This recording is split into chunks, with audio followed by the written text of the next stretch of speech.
this piece, Where Earth Meets Sky. It seems to be an artifact of my Dharma practice that I have to turn to various ways and particular methods to access insight meditation. That's a habit I acquired by circumstances, by my circumstances, based on the way recognition happened to me. Recognition here being recognizing that the true nature of the mind is something that we learn from our teacher.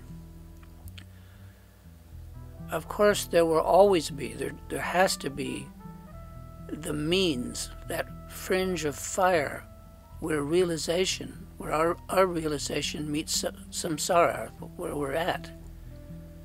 But I keep hoping to universalize that means until just anything will do as fuel for realization that appears or presents itself to me in the moment. I'm working the kinks out of my practice a day at a time.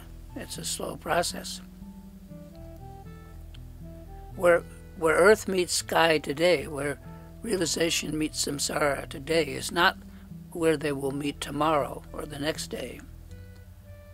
As the Dharma teachings clearly point out, our realization must extend and expand over time, and the realization process begins in earnest at the point in time when we first recognize the true nature of the mind, and it continues forward from there. There's no turning back. Realization is a one-way trip. We don't fall back. We can go fallow and not extend and expand it, but it doesn't revert. I'll just try to give an idea. If we poke a hole from inside a sphere, it could be anywhere on the periphery of the sphere, of the globe. In my opinion, that's how realization takes place for most of us. In fact, the Pith Dharma teachings state, and I quote, "In the midst of experience, realization can arise," end quote. Which means that in the ups and downs of our experiencing, non-dual realization can happen, can take place. And I think that chances are slim to none that you or I will be realized and enlightened all at once. Although they say it's possible, but very, very, very unlikely.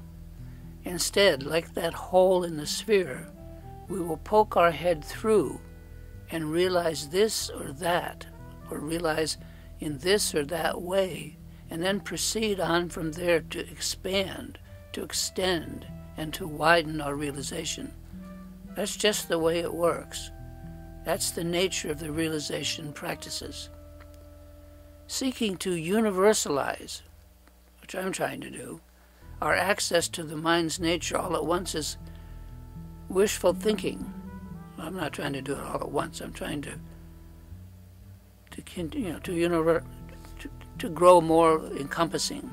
Instead, as mentioned, we start with realization somewhere at some point, and then we expand and extend our realization from there. It's important to understand that realization is a process, not a state, not a fait accompli. It's not something that we arrive at.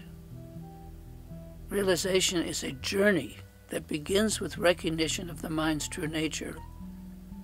That's when we finally recognize the actual nature of the mind. And our familiarity with the mind continues from that point onward until we are fully enlightened, whenever that can take place, probably many lifetimes from now. And so as I say to myself, get comfortable, Michael, because this is going to take a while. And when they say, wait, they mean a long time.